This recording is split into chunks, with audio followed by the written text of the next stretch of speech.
এবার ভয়াবহ বিপর্যয়ের মুখে পড়েছে মার্কিন সামরিক বাহিনী। ইরানের আকাশে একের পর এক মার্কিন যুদ্ধবিমান ভূপাতিত হওয়ার পর নিখোঁজ ক্রুদের উদ্ধার করতে গিয়ে আমেরিকার স্পেশাল ফোর্সের সবচেয়ে দুর্ধর্ষ কমান্ডোরা এখন ইরানের মাটিতে প্রবেশ করেছে। কিন্তু তেহরান অত্যন্ত কড়া হুঁশিয়ারি দিয়ে ট্রাম্পকে বলে দিয়েছে, অহংকার দেখিয়ে যারা ইরানের মাটিতে পা রাখবে তাদের আর জীবিত ফেরার কোনো সুযোগ পৃথিবীতে অবশিষ্ট নেই। ইরানই হবে তাদের শেষ কবরস্থান। ব্রিটিশ সংবাদ মাধ্যম দ্য টেলিগ্রাফ জানিয়েছে, শুক্রবার রাতের অন্ধকারে অত্যন্ত গোপনে এবং মরিয়া হয়ে ইরানে ঢুকে পড়ে মার্কিন স্পেশাল ফোর্স। তাদের একমাত্র লক্ষ্য ছিল F-15 যুদ্ধবিমান ভূপাতিত হওয়ার পর নিখোঁজ থাকা পাইলটকে যে কোনো মূল্যে উদ্ধার করে দেশে ফেরানো। কিন্তু মার্কিন বাহিনীর এই দুঃসাহসিক এবং হঠকারী অভিযান এখন তাদের নিজেদের জন্যই নিশ্চিত মৃত্যুফাঁদে পরিণত হয়েছে।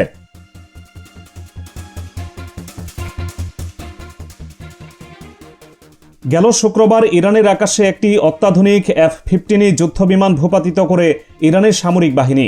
এই বিমানে থাকা 2 ক্রুর মধ্যে একজনকে অত্যন্ত ঝুঁকিপূর্ণ অভিযান চালিয়ে কোনোমতে উদ্ধার করতে সক্ষম হয় মার্কিন বাহিনী। কিন্তু এই উদ্ধার অভিযান কোনোভাবেই মসৃণ বা সহজ ছিল না। উদ্ধার কাজে অংশ নেওয়া মার্কিন ব্ল্যাক হক হেলিকপ্টারটি যখন আকাশসীমা লঙ্ঘন করে ইরানে প্রবেশ করে, তখন ইরানের পুলিশ বাহিনী এবং IRGCর সশস্ত্র সদস্যরা এটিকে টার্গেট করে বৃষ্টির মতো গুলি ছুটতে থাকে। ইরানের নিখুঁত এবং মরণঘাতী নিশানায় হেলিকপ্টারটির লেজের অংশে আগুন ধরে যায় এবং সেখান থেকে ধোঁয়া বের হতে থাকে।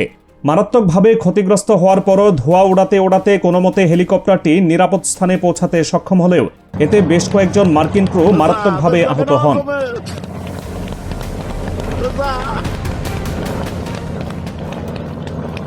এখন নিখোঁজ থাকা দ্বিতীয় পাইলটের খোঁজে স্পেশাল ফোর্স যখন মরুভূমি আর পাহাড়ে মরিয়া হয়ে তল্লাশি চালাচ্ছে, তখন ইরানি মিলিশিয়ারা পাল্টা ভয়ঙ্কর এবং স্নায়ুক্ষয়ী অভিযান শুরু করেছে।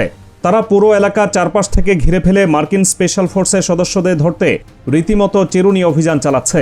ইরানের রাষ্ট্রীয় টেলিভিশনের ঘোষণায় বলা হয়েছে, যদি কোনো সাধারণ মানুষ বা মিলিশিয়া মার্কিন বিমান বাহিনীর এই পাইলটকে জীবিত অথবা মৃত অবস্থায় আটক করে আনতে পারে, তবে তাকে নগদ $66,000 পুরস্কার দেওয়া হবে। এই অভাবনীয় ঘোষণার পর স্থানীয় ক্ষুব্ধ মানুষজন এবং সশস্ত্র মিলিশিয়ারা হন্যে হয়ে ওই মার্কিন পাইলট এবং কমান্ডোদের খোঁজ করছে। মার্কিন স্পেশাল ফোর্সের জন্য এখন ইরানের প্রতি ইঞ্চি মাটি এক জ্বলন্ত নরকে পরিণত হয়েছে, যেখানে প্রতিটি ছায়া তাদের জন্য মৃত্যুর বার্তা নিয়ে আসছে।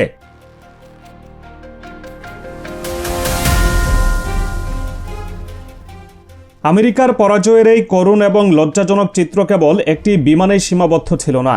F-15 যুদ্ধবিমানের পাশাপাশি শুক্রবার হরমুজ প্রণালীর কাছে পারস্য উপসাগরে আরেকটি মার্কিন যুদ্ধবিমান ভূপাতিত করেছে ইরান। এটি ছিল একটি A-10 ওয়ার্থক মডেলের বিমান, যা সাধারণত শত্রুর খুব কাছ থেকে নিখুঁত হামলা চালানোর জন্য ব্যবহার করা হয়। CBS-এর প্রতিবেদন বলছে, F-15 যুদ্ধবিমানে 2 ক্রুকে উদ্ধার করতে গিয়েই এই A-10 মডেলের বিমানটি ইরানের সামরিক বাহিনীর প্রচণ্ড এবং নারকীয় হামলার শিকার হয়। ইরানের মুহুর্মুহু হামলায় টিকতে না পেরে প্রাণে বাঁচতে এই বিমানের মার্কিন পাইলট মাঝ আকাশ থেকে সরাসরি সাগরের অথৈ জলে ঝাঁপ দিতে বাধ্য হন। পরবর্তীতে তাকে কোনোমতে সাগর থেকে উদ্ধার করা হয়। আমেরিকার মতো পরাশক্তির পাইলটদের এমন করুণ এবং হাস্যকর পরিণতি বিশ্বকে অবাক করেছে।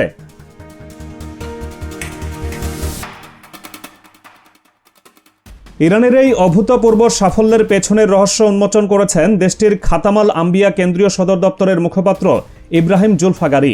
রাষ্ট্রীয় টেলিভিশনে দেওয়া ভাষণে তিনি বলেছেন, ইরানের সম্পূর্ণ নতুন এবং অত্যন্ত উন্নত আকাশ প্রতিরক্ষা ব্যবস্থা ব্যবহার করে এই মার্কিন যুদ্ধবিমানগুলো ভূপাতিত করা হয়েছে। ইব্রাহিম জুলফাগারি অত্যন্ত রূঢ় ভাষায় মার্কিন প্রেসিডেন্ট ডোনাল্ড ট্রাম্পের মিথ্যাচারের জবাব দেন। ট্রাম্প কিছুদিন আগেই গালভরা বুলি আউড়ে দাবি করেছিলেন, আমেরিকার হামলায় ইরানের বিমান প্রতিরক্ষা ব্যবস্থা সম্পূর্ণ ধ্বংস হয়ে গেছে। ট্রাম্পের এই বলি যে সম্পূর্ণ সস্তা মিথ্যাচার, তা প্রমাণ করে জুলফাগারি বলেন, মার্কিন বিমান ভূপাতিত হওয়ার এই ঘটনায় ট্রাম্পের মিথ্যা দাবির সবচেয়ে বড় এবং অকাট্য জবাব। তিনি নিশ্চিত করেন, ক্যাসম দ্বীপের দক্ষিণে ক্যাসম ও হ্যানগাম দ্বীপের মাঝামাঝি জলসীমায় এই উন্নত শত্রু যুদ্ধবিমান লক্ষ্য করে নিখুঁত আঘাত হানা হয়েছিল।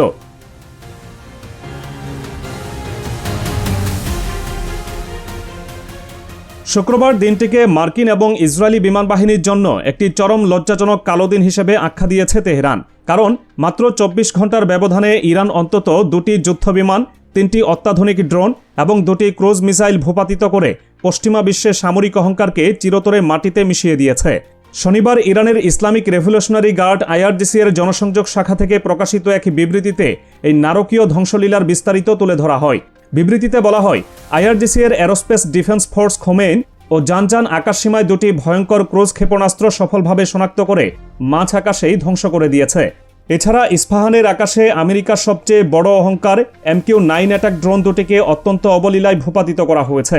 পাশাপাশি বুশেহরের আকাশে একটি ইসরায়েলি হারমেস ড্রোনও ধ্বংস করে দেওয়া হয়েছে। IRGC অত্যন্ত গর্জনের সাথে জানিয়েছে, তাদের এই উন্নত নতুন বিমান প্রতিরক্ষা ব্যবস্থা এখন এমন এক পর্যায়ে পৌঁছেছে যা পশ্চিমা বিশ্বের যে কোনো আধুনিক প্রযুক্তিকে অনায়াসে ফাঁকি দিতে সক্ষম।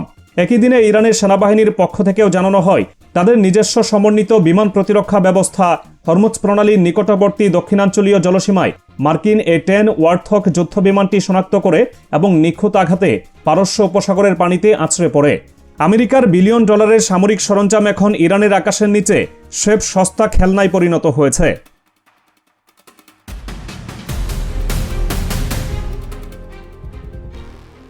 সব দিক থেকে এমন ভয়াবহ এবং অপমানজনক মার খাওয়ার পর আমেরিকার সুর এখন পুরোপুরি নরম হতে বাধ্য হয়েছে।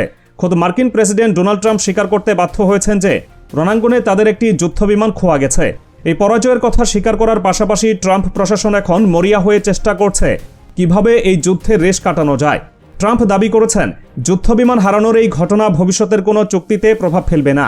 কিন্তু পর্দার পেছনের নগ্ন বাস্তবতা হলো, ওয়াশিংটন এখন যে কোনো মূল্যে একটি সম্মানজনক সমঝোতায় পৌঁছাতে ভিক্ষা চাইছে।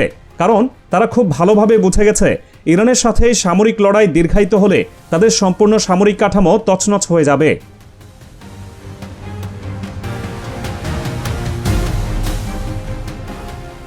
ইরানি জেনারেল এবং শীর্ষ সামরিক কমান্ডাররা পরিষ্কার এবং অত্যন্ত কড়া ভাষায় বিশ্বের সামনে হুঁশিয়ারি দিয়ে রেখেছেন, ইরান কোনো অবস্থাতেই আগ্রাসনকারীদের ক্ষমা করবে না।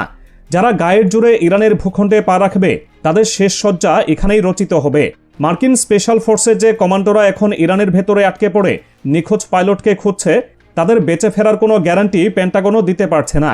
চারদিকে ইরানি মিলিশিয়াদের চিরুনি অভিযান এবং $66,000 পুরস্কারের ঘোষণার পর এই মার্কিন সেনাদের জীবন এখন একেবারে সুতোর ওপর ঝুলছে।